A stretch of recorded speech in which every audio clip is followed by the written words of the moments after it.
हाय दोस्तों, स्वागत है आपके अपने YouTube channel train your brain में। जैसा कि इस टाइम हम लोग rich dad poor dad Hindi audio book का पार्ट 3 पढ़ रहे हैं कि पैसे की समझ क्यों सिखाई जानी चाहिए। कहानी की कड़ी को आगे बढ़ाते हैं। कड़ी मेहनत करने वाले लोगों की फिल्मी कहानी एक घिसे पिटे ढर्रे पर चलती है। हाल में शादीशुदा खुश बहुत पढ़े लिखे पति पत्नी साथ साथ किराए के मकान में रहने लगते हैं। जल्दी ही उन्हें यह लगने लगता है कि वे पैसा बचा रहे हैं, क्योंकि दो लोगों के साथ साथ रहने का खर्च भी लगभग उतना ही होता है जितना कि अकेले आदमी का। समस्या यह है कि जिस अपार्टमेंट में वे रहते हैं वह छोटा है। वे अपने सपनों का घर खरीदने के लिए पैसा बचाने लगते हैं ताकि वे बच्चे पैदा कर सकें। अब उनके पास दो तनख्वाहें होती हैं और वे अपने करियर पर ज़्यादा ध्यान देने लगते हैं। उनकी आमदनी बढ़ने लगती है। जैसे जैसे उनकी आमदनी बढ़ने लगती है उनके खर्च भी बढ़ने लगते हैं। ज़्यादातर लोगों के लिए पहले नंबर का खर्च होता है टैक्स। कई लोग सोचते हैं इनकम टैक्स, परंतु ज़्यादातर लोगों के लिए सबसे बड़ा टैक्स होता है सोशल सिक्योरिटी टैक्स।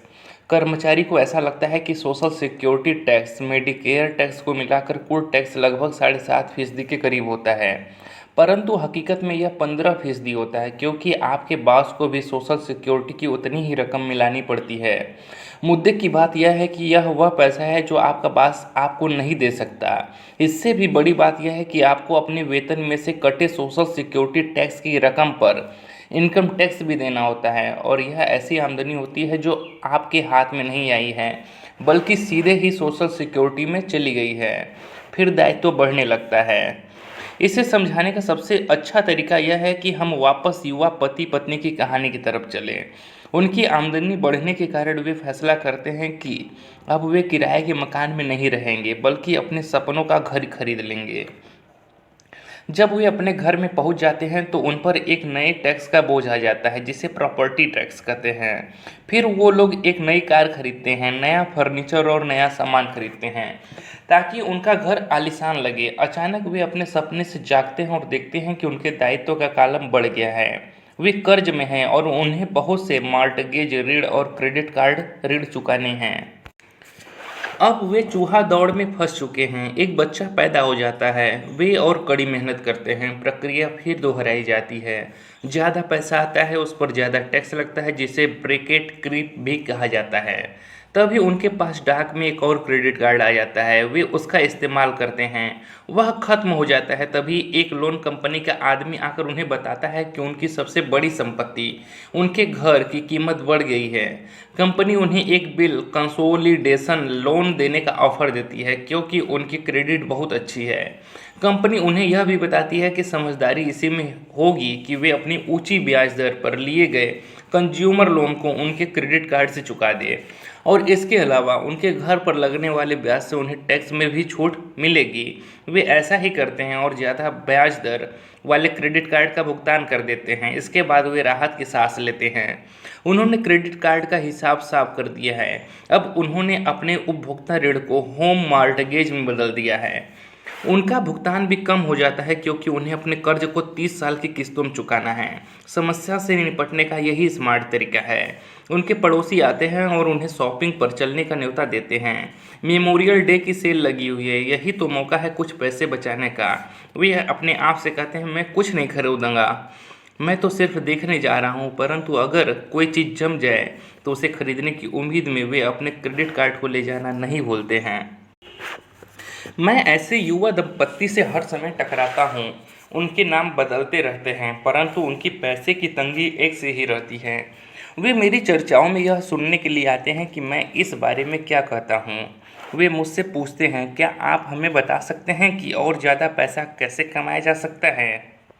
उनकी खर्चीली आदतों ने उन्हें और ज़्यादा कमाने के लिए मजबूर कर दिया है। वे इतना भी नहीं जानते कि दरअसल समस्या पैसा कमाने की नहीं है, पैसा सही तरह से खर्च करने की है, और यही पैसे की तंगी का कारण है। यह समस्या इसलिए पैदा होती है क्योंकि उनमें पैसे की समझ नहीं होती। यह समस्या इसलिए और भी भयानक हो जाती है क्योंकि वे संपत्ति और दायित्व के फर्क को नहीं समझ पाते हैं। मेरा मानना है कि ज़्यादा पैसे से शायद ही कभी किसी की पैसे की समस्याएं सुलझती हैं। समस्याएं समझदारी से सुलझती हैं। मेरा एक दोस्त बार बार कर्ज में फंसे लोगों को यही सलाह देता है। अगर आपको लगता है कि आपने अपने आप को किसी गड्ढे में फंसा लिया है तो गड्ढा खोदना बंद कर दो। मेरे डैडी बचपन में हमें बताया करते थे कि जापानी 3 ताकतों को मानते थे: तलवार की ताकत, रत्नों की ताकत और दर्पण की ताकत। तलवार हथियारों की ताकत का प्रतीक थी। अमेरिका ने हथियारों पर खरबों डॉलर खर्च किए और इसी कारण वह आज विश्व में सबसे ताकतवर देश है। रत्न पैसे की ताकत का प्रतीक है। इस कहावत में कुछ तो सच्चाई है। यह स्वर्णिम नियम याद रखो: जिसके पास स्वर्ण है वही नियम बनाता है। दर्पण आत्मज्ञान का प्रतीक है। जापानी दंत कथा के अनुसार यह आत्मज्ञान इन तीनों में सबसे कीमती वस्तु थी। गरीब और मध्यम वर्गीय लोग अक्सर धन की ताकत से नियंत्रित होते हैं। वे सुबह सुबह उठकर कड़ी मेहनत करने यानी नौकरी करने चले जाते हैं और खुद से यह तक नहीं पूछते कि क्या ऐसा करना समझदारी है। पैसे की समझ न होने के कारण ज़्यादातर लोग पैसे की डरावनी ताकत को यह इजाज़त दे देते हैं कि वह उन्हें काबू में कर ले। पैसे की ताकत उनके विरोध में इस्तेमाल होती है। अगर वे दर्पण की ताकत का इस्तेमाल करते तो वे खुद से यह सवाल पूछते हैं, क्या इसमें समझदारी है। बहुत बार अपनी अंदरूनी समझदारी पर भरोसा करने के बजाय लोग भीड़ के साथ चलने लगते हैं। वे कोई काम इसलिए करते हैं क्योंकि सभी लोग ऐसा करते हैं। वे सवाल पूछने के बजाय नकल करने लगते हैं। अक्सर वे नासमझी के कारण वही दोहराते हैं जो उन्हें सिखाया गया है। इस तरह के विचार कि आपका घर आपकी सबसे बड़ी पूंजी है, आपका घर आपका सबसे बड़ा निवेश है। अगर आप ज़्यादा कर्ज लेते हैं तो आपको टैक्स में ज़्यादा छूट मिलेगी। सुरक्षित नौकरी खोजो, गलतियाँ मत करो, खतरे मत उठाओ। ऐसा कहा जाता है कि ज़्यादातर लोगों के लिए मौत से भी डरावनी चीज़ होती है भीड़ के सामने बोलने का डर।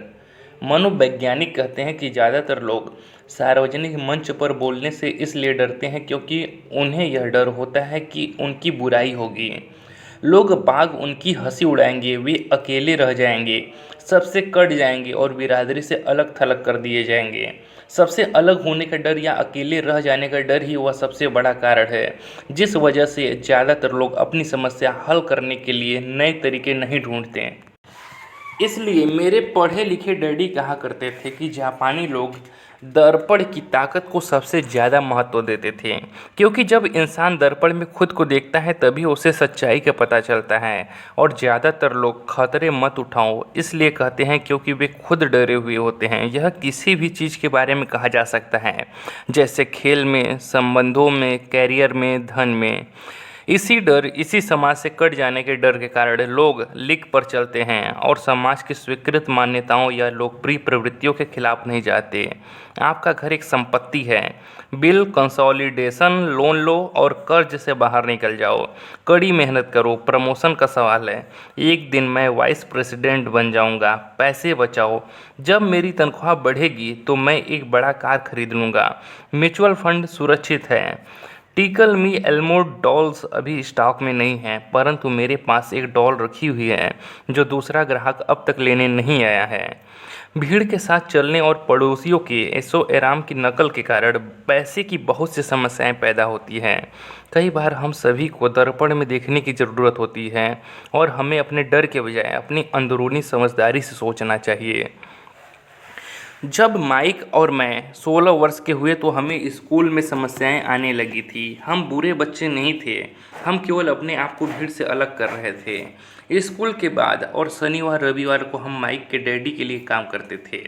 माइक और मैं अक्सर घंटों तक उसके डैडी के साथ बैठे रहते थे जब वे अपने बैंकर्स, वकीलों, अकाउंटेंट, ब्रोकर, निवेशकों, मैनेजर्स और कर्मचारियों के साथ चर्चा करते थे। माइक के डैडी ने 13 साल की उम्र में स्कूल छोड़ दिया था और अब वे पढ़े लिखे लोगों को रास्ता दिखा रहे थे, उन्हें आदेश और निर्देश दे रहे थे, उनसे सवाल पूछ रहे थे। पढ़े लिखे लोग उनकी एक आवाज़ पर दौड़े चले आते थे और उनके गुस्से से डरते थे। दोस्तों, आगे की कहानी सुनने के लिए मेरे चैनल को ज़रूर सब्सक्राइब करें। Thank you.